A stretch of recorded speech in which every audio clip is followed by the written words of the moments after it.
اگرچہ مذہبی اور الہیاتی اور روحانی معاملات میں مطلق لاقطعیت اور مکمل لاقطعیت میں کوئی خاص فرق نہیں ہے، لیکن ان میں جو فرق ہے مطلق لاقطعیت میں، وہ کہتے ہیں تمام تر سائنس کی باتیں جو ہے وہ بائبل کے اندر موجود ہیں، لیکن مکمل لاقطعیت کہتی ہے کہ ہاں جو کچھ موجود ہے وہ درست تو ہے، لیکن یہ ہمیں ایک جو ہے لاقطعیت کا یا سائنسی کتابچہ نہیں دیا گیا، اس کا مینول نہیں ہے۔ مکمل لاقطعیت کے مطابق سائنسی اور تاریخی حوالہ کا تعلق جو ہے وہ فینامنل ہے، وہ مظہریت سے ہے، یعنی مصنفین نے سائنسی اور تاریخی طور پر وہی رقم کیا جو کہ انسان کی آنکھ کو نظر آتا تھا، اس لیے شاید وہ لاقطع نہیں۔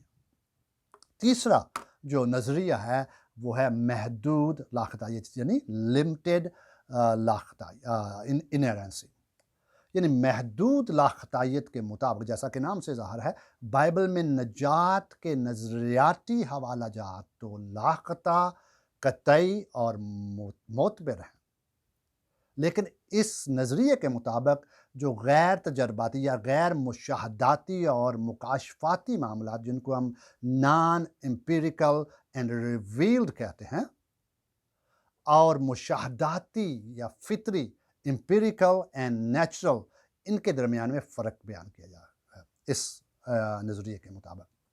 وہ فرق کس طرح ہے؟ یعنی سائنسی اور تاریخی معاملات کا تعلق بائبل کے مصنفین کے ہم اثر زمانہ تھا۔ جتنے بھی سائنسی اور تاریخی جو اس کے اندر واقعات ہیں یا جو کچھ مندرج ہے، اس کا تعلق اس کے مصنفین کے ہم اثر زمانہ سے تھا۔ بائبل کے مصنفین اپنے زمانہ کی حدود و قیود کے اندر تھے، اس لیے خدا نے ان کو مکمل سائنس اور تاریخ کا مکاشفہ نہیں دیا، اس لیے بائبل مقدس، بائبل میں ان معاملات کے بارے میں غلطی کی گنجائش ہے۔ اس لیے اس کے مطابق چونکہ یہ محدود انہیرنسی ہے، اس لیے اس کا اطلاق تاریخ، بائبل کی تاریخ جو ہے وہ اس میں خطا ہو سکتی ہے اس نظریے کے مطابق، اور جو کہ سائنس کے بارے میں اگر کوئی بات جہاں بھی مندرج ہے اس میں بھی خطا ہو سکتی ہے۔ صرف لاقطع اس کے اندر جو ہے وہ نجات کے بارے میں نظریاتی اور الہیاتی باتیں جو ہیں وہ لاقطع، قطعی اور معتبر ہیں۔ چوتھا نظریہ جو ہے چوتھا نظریہ جو ہے وہ ہے لاقطعیت برمقصد، یعنی انہیرنسی آف پرپز۔ لاقطعیت برمقصد کے مطابق بائبل بغیر خطا کے اپنا مقصد پورا کرتی ہے، اور اس کا مقصد کیا ہے؟ اس کا مقصد، بائبل مقدس کا مقصد صرف لوگوں کا شخصی طور پر مسیح سے تعلق قائم کرنا ہے، کہ وہ مشاہداتی سچائی بیان کریں، اور بائبل اپنا یہ مقصد بڑے اچھے اور مؤثر انداز میں پورا کرتی ہے۔ یعنی بائبل کا مقصد کیا ہے؟ لوگوں کا شخصی طور پر مسیح یسوع سے تعلق قائم کرنا، اور بائبل یہ جو ہے کام بخوبی سر انجام دے رہی ہے اور اس کو مؤثر انداز میں اس مقصد کو پورا کر رہی ہے۔ اس نظریے کے مطابق مشاہداتی حقائق جو ہیں یا سائنسی حقائق جو ہیں وہ ان کو لاقطعیت سے منسلک کرنا درست نہیں ہے، اس لیے اس کو انہیرنسی آف پرپز، یعنی یہ برمقصد جو ہے انہیرنسی ہے، جو کہ بالخصوص جو ہے نظریاتی اور الہیاتی معاملات جو ہیں بائبل کے اندر باتیں جو ہیں ان سے اس کا تعلق ہے۔ پانچواں نظریہ جو ہے تھیوری آف اکاموڈیٹڈ ریولیشن، یعنی حسب موقع مکاشفہ کی تھیوری یا نظریہ ہے۔ اس نظریے کے مطابق بائبل کی لاقطعیت جو ہے وہ کچھ اس طرح ہے۔ یہ اس نظریے کے مطابق بائبل مقدس انسانی ذرائع سے ہمارے پاس ہوئی، اس میں کوئی شک نہیں ہے۔ بے شک یہ آسمان سے یا آسمان پہ خدا نے کوئی پریس نہیں لگایا تھا، یہ انسانی ذرائع سے، مینز جو ہے خدا نے سیکنڈری مینز جو استعمال کیے ہیں ان کے ذریعے سے ہمارے پاس آئی ہے، اس میں کوئی شک نہیں ہے۔ اور لیکن اس نظریے کے مطابق چونکہ یہ انسانی ذرائع سے ہمارے پاس پہنچی ہے، اور چونکہ انسان خامیاں اور غلطیاں کر سکتا ہے، اس لیے سائنسی اور تاریخی اور الہیاتی معاملات میں یہ ممکن ہے اس نظریے کے مطابق، چونکہ یہ انسان کے ذریعے سے ملی ہے، اس کے اندر انسانی عنصر۔ آپ کو یاد ہوگا کہ جب ہم نے الہام کے بارے میں پڑھے تھے تو آخری بات ہم نے الہام کے بارے میں دیکھا تھا، الہام کے بارے میں الہی اور انسانی عناصر کیا ہیں، ان کا آپس میں تعلق کیا ہے۔ اس نظریے کے مطابق چونکہ انسان کے ذریعے سے آئی ہے، اگرچہ خدا کا ہے، لیکن انسان غلطی کر سکتا تھا، اس لیے اس کے اندر خامیاں ہیں۔ مثال کے طور پر W.D. ڈیوس کہتا ہے، معروف ایک اسکالر ہے اور بہت اچھی اس کی کچھ بڑی بڑی کتب بھی اس کی ہیں، لیکن میں سمجھتا ہوں کہ وہ غلطی پر ہے۔ W.D. ڈیوس کے مطابق پالوس رسول کا قیامت کا نظریہ پہلا کرنتھیوں 15 باب اور دوسرا کرنتھیوں 5 باب سے متصادم ہے۔ وہ کہتا ہے ہاں دیکھا یہاں پر جو ہے پالوس رسول غلطی کا شکار ہے۔ ایسا نہیں ہے بھائی، پالوس رسول جو ہے، جو پہلا کرنتھیوں 15 باب کے اندر جو کانٹیکسٹ ہے وہ فرق ہے، اور دوسرا کرنتھیوں 5 باب کے اندر فرق ہے، اس لیے آپ کو متصادم نظر آتا ہے، لیکن خدا کا کلام اپنے آپ سے کبھی بھی متصادم نہیں ہو سکتا، اور نہ ہی پالوس رسول جو کہ خدا کی روح القدس کی قدرت سے اور ہدایت سے لکھ رہا تھا۔ چھٹا نظریہ جو ہے لاخطائیت کے بارے میں، چھٹا نظریہ جو ہے وہ ہے نان پروپوزیشنل ریولیشن کا نظریہ، غیر مجوزہ مکاشفہ۔ یہ نظریہ بائبل کو مافوق الفطرت مکاشفہ نہیں مانتا سرے سے، اس لیے بائبل میں اس نظریے کے مطابق کسی حد تک خدا کا پیغام ہے، کسی حد تک ہے جو غلطی سے پاک ہو سکتا ہے، لیکن یہ انسانی تحریر ہونے کی وجہ سے ساری غلطیوں، جو جتنی بھی غلطیاں اس کے اندر ہیں، اس سے مراد یہ ہے کہ اس نظریے کے مطابق بھی، یہ گزشتہ نظریے کی طرح اس نظریے کے مطابق بھی جو کلام میں غلطیاں ہیں، چونکہ یہ انسانی تحریر ہونے کی وجہ سے جتنی بھی غلطیاں ہیں ان کو خدا سے منسوب نہیں کر سکتے، ان کو انسان سے منسوب کیا جاتا ہے۔ ساتواں نظریہ جو ہے وہ ہے لاخطائیت کے بارے میں، ساتواں نظریہ جو ہے irrelevant لاخطائیت، یعنی irrelevant inerrancy۔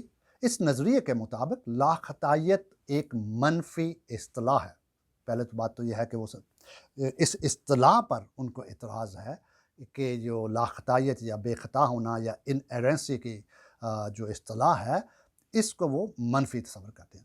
اس کے بجائے وہ کہتے ہیں کہ ہمیں مثبت اصطلاح استعمال کرنی چاہیے، اور اس سے بڑھ کر کہ بائبل میں لاخطائیت کا تعلق روحانی اور اخلاقی معاملات کے ساتھ ہے، نہ کہ عقلی اور سائنسی۔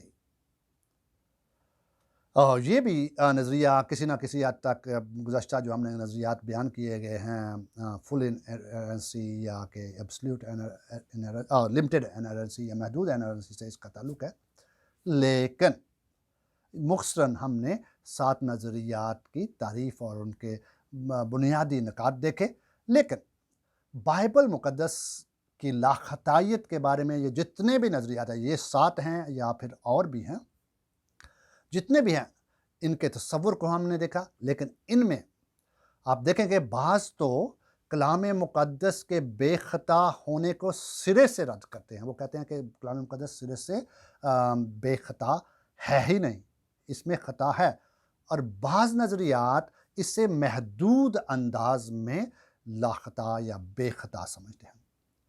اور مطلق لاخطائیت کا جو پہلا نظریہ ہم نے دیکھا، وہ نظریہ بائبل کو ایک سائنسی معلومات کا کتابچہ بیان کرتا ہے، اس لیے ہم ان ایک ایک نظریات کو دیکھا جائے تو ان میں بہت ساری کمزوریاں موجود ہیں۔ تاہم کلام مقدس اور ہمارے ایمان کے مطابق انرنسی کیا ہے، کلام مقدس اور رسولوں کے ایمان کے مطابق جو لاخطائیت کا نظریہ کیا ہے۔ ہمارے مطابق چونکہ بائبل مقدس، سب سے پہلی بات، بائبل مقدس خدا کے الہام سے ہے، دوسرا تیموتھیوس 3 باب اس کی 16 اور 17 آیات، اور خدا کے روح کا نہ صرف یہ خدا کے الہام سے ہے، بلکہ خدا کے روح کا بائبل کے انسانی مصنفین کے ذہنوں پر ہم روح القدس کا اثر بھی دیکھتے ہیں، جس نے انہیں یعنی انسانی مصنفین کو کیا کیا، انہیں خدا کا لا خطا کلام قلم بند کرنے میں ہدایت اور مدد فراہم کی۔ یوں روح القدس نے مصنفین کی انسانی شخصیت کو تو استعمال کیا، لیکن انہیں خطا سے مبرہ رکھا۔ بعض نظریات ہم نے دیکھا کہ وہ کہتے ہیں ہاں چونکہ انسانوں نے لکھا ہے، انسانوں کا ذرائع کے طور پر استعمال کیے گئے ہیں، اس لیے انسان خطا کار ہیں، اس لیے کلام بھی خطا اس میں ہو سکتی ہے۔ لیکن ہمارے ایمان کے مطابق اگرچہ انسانوں نے لکھا ہے، لیکن روح القدس نے مصنفین کی انسانی شخصیت کو تو استعمال کیا، لیکن انہیں خطا سے بچائے رکھا۔ اب بائبل کے تمام حصے یکساں طور پر، تمام حصے اور یکساں پر میں زور دے رہا ہوں، کیونکہ بہت سارے لوگ جو ہیں بائبل مقدس کے پورے مکمل بائبل کو جو ہے انہیرنٹ نہیں مانتے، اس کو لاختہ بے خطا نہیں مانتے، لیکن جو ہے کلام مقدس کے مطابق اور رسولی ایمان کے مطابق بائبل مقدس کے تمام حصے یکساں طور پر خطا سے مبرہ اور درست ہیں۔ بے شک بائبل مقدس سائنسی ٹیکسٹ بک نہیں ہے، ہم اس کو سائنسی ٹیکسٹ بک نہیں ماننی چاہیے، اور ہمیں ایسا کرنا بھی نہیں چاہیے ہر ایک سائنس کی تھیوری جو ہے ہم بائبل سے نکالتے رہیں۔ جو کچھ بائبل مقدس میں کوئی سائنسی ایسا بات ہے وہ اس کو تو ہم لاختہ مانتے ہیں، لیکن ہم اس کو ایک سائنس کی ٹیکسٹ بک کے طور پر نہیں لے سکتے۔ جہاں کہیں اس میں ایسی سائنسی حکمت پائی جاتی ہے وہ درست ہے، کیونکہ لکھا ہے کہ خداوند کا کلام ہر ایک صحیفہ خدا کے الہام سے۔ مزید خدا کے کلام کی یعنی بائبل مقدس کی لاخطائیت کی اہمیت کیا ہے ہمارے ایمان کے مطابق؟ بائبل مقدس کی لاخطائیت کی اہمیت جو ہے وہ کلیسیا کو اگر دیکھا جائے، کلیسیا کو بائبل مقدس کی لاخطائیت کے نظریے کے بارے میں کیوں سوچنا چاہیے؟ ہمیں اس کے بارے میں کیوں سوچنا چاہیے آج عصر حاضر میں؟ نہ صرف پوری کلیسیائی تاریخ میں اس پر وار ہوتے رہے ہیں، لیکن عصر حاضر میں خاص طور پر بائبل مقدس کی لاخطائیت کا نظریہ مسیحیوں کے لیے کیوں اہم ہے؟ ایک مصنف جو ہے وہ بائبل مقدس کے موڈ تھیلکے کہتا ہے کہ بائبل مقدس کی انحصار پذیری یعنی ڈیپینڈیبلٹی اور ریلائبلٹی یعنی وثوق، بائبل مقدس کا بارے میں انحصار اور وثوق جو ہے یہ خدا کے بچوں کی روحانی جبلت ہے۔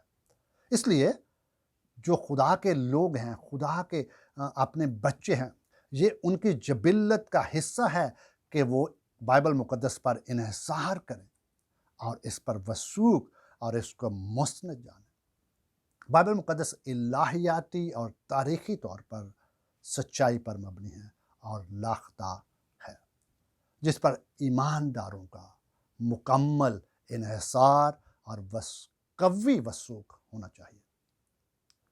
یوں بائبل مقدس کے بارے میں ہم دیکھتے ہیں بائبل مقدس نہ صرف خطا سے مبرہ ہے، انہیرنٹ ہے، بلکہ یہ انفالبل بھی ہے، یعنی قطعی و حتمی طور پر معتبر اور مستند ہے۔ اور ہمارے ایمان اور عمل کے لیے چونکہ یہ بے خطا اور معتبر اور مستند، قطعی طور پر معتبر اور مستند ہے، اس لیے ہمارے ایمان اور عمل کے لیے یہ ایک با اختیار یعنی اتھارٹیٹیو کلام ہے، اور یہ ریلائبل ہے، یہ معتبر ہے، جس پر ہم اعتبار کر سکتے ہیں۔ چند سوال جو لوگ اس کی انہیرنسی کے بارے میں کہتے ہیں وہ سوال آپ کے سامنے رکھتا ہوں، یعنی اس کی تھیولوجیکل امپورٹنس کیا ہے؟ تھیولوجیکل امپورٹنس آف انہیرنسی، لاخطائیت کی الہیاتی اہمیت کیا ہے؟ مختصر سے دوست تین سوال رکھتے ہیں آپ کے سامنے۔ کیا خدا عالم کل ہے، آمنی شینٹ ہے؟ بے شک ہے۔ کیا خدا قادر مطلق ہے، آمنی پوٹینٹ ہے؟ بے شک ہے۔ کیا خدا صادق اور راست ہے، سچ ہے، ٹروتھفل ہے؟ بے شک ہے۔ اگر خدا عالم کل ہے تو کیا اس کے کلام میں خطا کی گنجائش ہو سکتی ہے؟ اور وہ اپنے کلام میں غلطی سے کس طرح بے خبر ہو سکتا ہے اگر وہ عالم کل ہے؟ اور اگر خدا قادر مطلق ہے عالم کل کے ہونے کے ساتھ ساتھ، اگر وہ قادر مطلق بھی ہے، تو کیا وہ اپنے کلام میں کسی کو ملاوٹ کرنے کی اجازت دے سکتا ہے؟ یا پھر مصنفین کی حفاظت نہیں کر سکتا کہ وہ غلطی سے پاک ہوں؟ اور اگر خدا صادق اور سچا اور راست گو ہے، جو کہ ہے، تو کس طرح اپنے کلام میں دروغ گوئی اور جھوٹ بول سکتا ہے؟ مزید مسیح، پالوس رسول اور تمام رسولوں اور جو بائبل مقدس کے مصنفین تھے، انہوں نے خدا کے کلام کی تمام تفاصیل کو با اختیار اور درست طور پر وہ مانتے تھے۔ وہ تمام تر تفاصیل، مکمل کلام کو وہ کیا مانتے تھے؟ درست اور لاختہ۔ بائبل مقدس کی لاختائیت کے بارے میں اس کی تاریخی اہمیت بھی ہے، نہ صرف تھیولوجیکل الہیاتی بلکہ اس کی تاریخی ہسٹوریکل امپورٹنس آف انہیرنسی۔ بائبل مقدس کی لاختائیت کی تاریخی جو اہمیت ہے، تاریخی طور پر اگر دیکھا جائے تو مسیح کی کلیسیا بائبل مقدس کی لاختائیت کی قائل رہی ہے۔ بائبل کی لاختائیت پر حملے ماڈرن دور میں، جدید دور میں شروع ہوئے، بے شک کسی حد تک ابتدائی کلیسیاؤں میں، ابتدائی جو تھی بدعت تھی وہاں بھی، لیکن آج کے جدید دور میں، خاص طور پر عصر حاضر کے دور میں، خاص طور پر مغرب میں، ویسٹرن ورلڈ کے اندر اس کے اوپر بہت سارے جو ہیں حملے ہو رہے ہیں۔ کلیسیا تاریخ میں بائبل پر کامل اعتقاد اور اس کے اختیار پر اجتماعی اتفاق رہا ہے۔ مثال کے طور پر اگسٹین اس کے بارے میں کیا کہتا ہے؟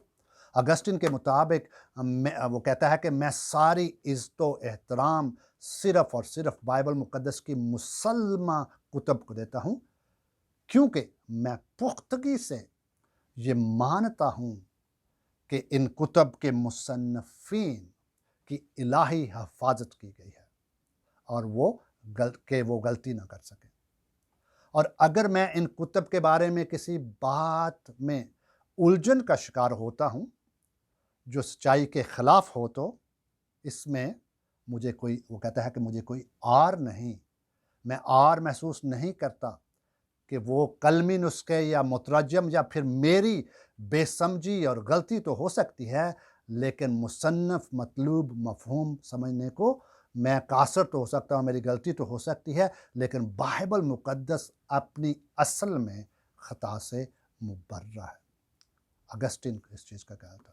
اسی طرح مارٹن لوتھر بھی بائبل مقدس کی انہیرنسی کے بارے میں کیا کہتا ہے؟ بائبل مقدس کی لاختائیت کے بارے میں کیا کہتا ہے؟ وہ کہتا ہے پاک نوشتے کبھی بھی خطا پذیر نہیں ہوئے اور یہ غلط ہو ہی نہیں سکتے، نہ تو یہ غلطی ان میں خطا پذیر ہوئے ہیں اور نہ پھر یہ خطا پذیر ہو سکتے ہیں۔ یہ یقینی بات ہے، مارٹن کے مطابق یہ یقینی بات ہے کہ کلام مقدس جو ہے اپنے آپ سے متصادم نہیں ہو سکتا، اور ایسا صرف ناسمجھ اور ہٹ دھرم ناقدین کو دکھائی دیتا ہے، حقیقت میں ایسا نہیں ہے۔ تیسرا ہمارا جو تھا نکتہ جو ہے وہ ہے لاختائیت کے بارے میں بائبل مقدس کی 4 خصوصیات۔ آخر میں اس کی پہلی خصوصیت جو ہے بائبل مقدس کا الہی اختیار، دوسری خصوصیت ہے بائبل مقدس کی صراحت، اور تیسرا جو ہے بائبل مقدس کی ضرورت اور بائبل مقدس کی کفایت، یعنی divine authority, perspicuity, necessity and sufficiency of scripture. ہم اس کو دیکھ لیتے ہیں۔ بائبل مقدس کا الہی اختیار، یہ اس کی پہلی خصوصیت ہے۔ رومن کیتھولک اور پروٹسٹنٹ میں بائبل کے اختیار کا تصور اگرچہ دونوں میں ہے، اگرچہ دونوں ہی بائبل کے الہی اختیار کے قائل ہیں، لیکن دونوں کا اختیار کے بارے میں نظریہ اور مفہوم فرق ہے۔ یہ تفریق بائبل کے اختیار کے ماخذ اور منبع پر مبنی ہے۔ رومن کیتھولک کس طرح بائبل کے اختیار کو مانتے ہیں اور پروٹسٹنٹ کس طرح مانتے ہیں؟ بائبل کے اختیار کا منبع اور ماخذ کیا ہے؟ کیا یہ اختیار اصلی یا اندرونی ہے، انہیرنٹ اور انٹرنل ہے، یا کہ ایکسٹرنل یا خارجی ہے۔ رومن کیتھولک کے مطابق، رومن کیتھولک کلیسیا کے مطابق جو ہے بائبل کا بذات خود کوئی اختیار نہیں، کیونکہ اس کا وجود کلیسیا کی طرف سے ہے، لہٰذا اس کا اختیار بھی کلیسیا کی طرف سے ہے۔ رومن کیتھولک کے مطابق بائبل مقدس کے اختیار کا منبع خدا اور روح القدس نہیں ہے بلکہ کلیسیا ہے۔ اس کے برعکس پروٹسٹنٹ چرچ، خاص طور پر ریفارم چرچ جو ہے وہ اس کے برعکس نظریہ رکھتا ہے۔ رومن کیتھولک کے برعکس ریفارمڈ اور پروٹسٹنٹ کلیسیا اس بات پر زور دیتی ہے چونکہ پاک نوشتے روح القدس کے الہام سے ہیں، اس لیے ان کا اختیار، اس لیے وہ بذات خود اختیار رکھتے ہیں، ان کا اندر اپنا اختیار ہے جو کہ اور کلیسیا اس اختیار کے نیچے ہے۔ جبکہ رومن کیتھولک کے مطابق جو ہے کلیسیا اوپر ہے اور بائبل جو ہے وہ نیچے ہے، لیکن جو پروٹسٹنٹ چرچ کے مطابق بائبل اوپر ہے اور کلیسیا جو ہے وہ بائبل کے اختیار میں ہے۔ رومن کیتھولک کے مطابق بائبل کلیسیا کے اختیار میں ہے، تو یہ فرق جو ہے وہاں پہ۔ لیکن ہم بائبل مقدس کو سمجھتے ہیں کہ اس کا اختیار کلیسیا پر، ایمانداروں پر ہے جو کہ خدا کے الہام سے ہے۔ دوسری جو اس کی صفت یا خصوصیت تھی وہ ہے بائبل مقدس کی صراحت، perspicuity of the word of God. Bible مقدس کی صراحت سے کیا مراد ہے؟ بائبل مقدس کی صراحت سے مراد یہ ہے کہ ایمان اور عمل کے مسئلوں میں بائبل مقدس واضح اور باوضاحت ہے۔ ایمان اور عمل کے مسئلوں میں جو کچھ ہمیں ایمان کے بارے میں جاننا چاہیے تھا اس کے بارے میں بائبل مقدس واضح طور پر بیان کرتی ہے۔ بے شک بائبل مقدس دنیا کی ہر چیز کے بارے میں تو سب کچھ بیان نہیں کرتی، لیکن ایمان اور ہمارے مسیحی عمل کے بارے میں یہ باوضاحت ہے۔ اسے کسی خارجی تشریح کی ضرورت نہیں، ہاں، لیکن اس سے ہرگز یہ مراد نہیں کہ بائبل مقدس میں مشکل حوالہ جات یا ایسے مضامین نہیں ہیں جن کے لیے ہمیں مفسرین کی ضرورت نہیں ہے، ایسا نہیں ہے، یہ بات نہیں ہے، اس سے مراد یہ نہیں ہے۔ رومن کیتھولک کے مطابق کلام مقدس اپنی ذات میں واضح نہیں ہے اس لیے، بلکہ یہ کہ رومن کیتھولک کلیسیا کی تشریح کی محتاج ہے۔ چونکہ بائبل مقدس، ایک دفعہ پھر اس کا جس طرح اختیار اس کا اپنا نہیں ہے، اس طرح بائبل مقدس جو ہے وہ اپنی ذات میں واضح نہیں ہے جب تک کلیسیا اس کی، خاص طور پر رومن کیتھولک کلیسیا، کیونکہ رومن کیتھولک کلیسیا جو ہے، چرچ جو ہے، وہ صرف رومن کیتھولک کلیسیا کی تشریح کو درست مانتے ہیں، اس لیے بائبل مقدس جو ہے وہ رومن کیتھولک کلیسیا کی تشریح کی محتاج ہے۔ ایسا بھی نہیں ہے۔ جو ایمان اور عمل کے بارے میں، نجات کے بارے میں جو باتیں ہیں، جو کچھ ہمیں چاہیے تھا اس کے بارے میں خود وضاحت کیا۔ ریفارمرز نے اس کے برعکس کہا کہ بائبل انٹرپریٹس اٹسیلف، بائبل اپنی تشریح اور تفسیر خود کرتی ہے۔ اور بے شک آج ہمیں مفسرین کی ضرورت ہے جو ہماری مشکل حوالہ جات میں ہماری مدد کرتے ہیں، لیکن بائبل مقدس اپنی ذات میں اصل بھی ہے، کامل بھی ہے اور مکمل بھی ہے۔ اس کے برعکس ریفارمڈ کلیسیا نے اس بات پر زور دیا کہ بائبل مقدس اصل میں نجات کے لیے ضروری معاملات جو ہیں ان میں واضح اور صریح ہے۔ کلام مقدس کلیسیا کی محتاج نہیں بلکہ کلیسیا کلام مقدس کی محتاج ہے، اور اس طرح رومن کیتھولک کا نظریہ درست نہیں۔ تیسری خصوصیت جو ہے بائبل مقدس کی وہ ہے بائبل کی ضرورت، نیسیسٹی۔ بائبل کی ضرورت کیا ہے؟ دیگر باتوں کی طرح اگرچہ رومن کیتھولک کلیسیا جو ہے وہ کلام کی اہمیت اور افادیت کو تو مانتی ہے، لیکن وہ اسے قطعی طور پر ضروری نہیں سمجھتے کہ بائبل مقدس قطعی طور پر ضروری نہیں ہے۔ کیوں؟ بلکہ وہ کلام کو کلیسیا کی ضرورت سمجھتے ہیں۔ وہ سمجھتے ہیں کہ نہ کہ کلیسیا کو کلام کی ضرورت ہے بلکہ کلام کو کلیسیا کی ضرورت ہے، لیکن ہم مانتے ہیں کہ کلیسیا کو کلام کی ضرورت ہے، اس لیے کلیسیا جو ہے وہ جو ہے کلام کے بغیر جو ہے کوئی تشریح یا کچھ کر نہیں سکتی۔ چونکہ درست اور غیر درست جو نظریات ہیں اس کے اندر جو رومن کیتھولک نظریہ اور پروٹسٹنٹ نظریے کو اگر ہم اس کا موازنہ کیا جائے تو اس طرح سے ہوگا۔ رومن کیتھولک کے مطابق کلیسیا کلام کی فرشت مسلمہ کا تعین کرتی ہے، جو کہ ہمارا اگلا ٹاپک ہے، لیکن اس کے برعکس ہمارا نظریہ ہے کلیسیا کلام کی فرشت جو ہے وہ اس کا تعین نہیں کرتی، اس کو وہ صرف دریافت کرتی ہے۔ دوسری بات، کلیسیا کلام کی فرشت مسلمہ کی ان کے مطابق رومن کا مدر ماں ہے، لیکن ہم سمجھتے ہیں کلیسیا جو ہے وہ کلام کا بچہ ہے۔ کلیسیا کلام کی فرشت مسلمہ جو ہے اس پر حاکم ہے، مجسٹریٹ ہے، لیکن ہم سمجھتے ہیں کلیسیا جو ہے کلام کی منسٹر یا خادم ہے۔ رومن کیتھولک کے مطابق کلیسیا کلام کی فرشت مسلمہ کی نگران ہے، ریگولیٹر ہے، لیکن ہم کہتے ہیں صرف ریکگنائزر ہے، اس نے شناخت کنند ہے۔ رومن کیتھولک کے مطابق کلیسیا جو ہے رومن کیتھولک کلیسیا جو ہے کلام کی فرشت مسلمہ کی منصف ہے، جج ہے، اس کو جج کر سکتی ہے، لیکن ہم سمجھتے ہیں کہ کلیسیا جو ہے کلام مقدس کی وٹنس ہے، صرف اس کی گواہ ہے۔ رومن کیتھولک کے مطابق کلیسیا کلام کی مالک ہے، ماسٹر ہے، ہم تصور کرتے ہیں کلیسیا کلام کی غلام ہے، سرونٹ ہے، منسٹر ہے اور خادم ہے۔ اس لیے بائبل مقدس جو ہے اس کو کلیسیا کی ضرورت نہیں، بلکہ کلیسیا کو بائبل کی ضرورت ہے۔ چوتھی خصوصیت جو ہے وہ ہے بائبل مقدس کی کفایت، یعنی سفیشینسی، یعنی بائبل مقدس کافی ہے۔ کس معنوں میں کافی ہے؟ ایک بار پھر رومن کیتھولک کلیسیا کہتی ہے کہ پاک نوشتوں کے ساتھ ساتھ ان کو روایت کی بھی ضرورت ہے، ٹریڈیشن کی بھی ضرورت ہے، لیکن ہم سمجھتے ہیں کہ ہمیں بائبل کے مقدس کے ریفارمرز کے مطابق صرف اور صرف کلام مقدس، اس کے ساتھ ہمیں کسی روایت کی، کسی اور چیز کی ضرورت نہیں ہے۔ ہمارے لیے صرف اور صرف کلام مقدس اہم، ضروری اور کافی ہے، اور ہمیں کسی اور چیز کی ضرورت نہیں ہے۔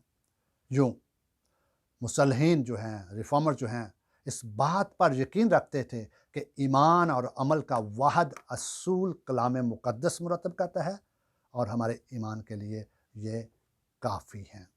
لیکن رومن کیتھولک نے خاص طور پر ٹرینٹ کی مجلس کے اندر روایت کو بھی کلام مقدس کا درجہ دیا، اور صدیوں تک رومن کیتھولک کلیسیا نے جو ہے کلیسیائی روایت اور پاپائی اعظموں کے فرمانوں کو کلام مقدس سے بالا سمجھا۔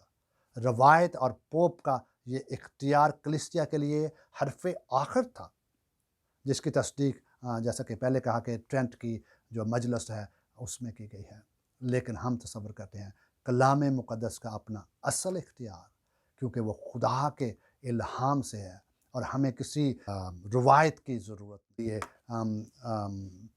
مددگار تو ہو سکے، لیکن ہمیں جو ہے ایمان اور عمل کے لیے اس کی ضرورت نہیں ہے۔ یوں آخر میں ہم کیا کہیں گے؟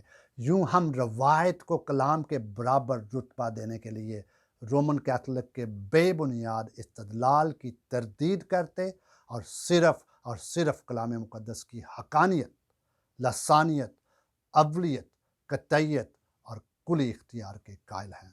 خداوند آپ کو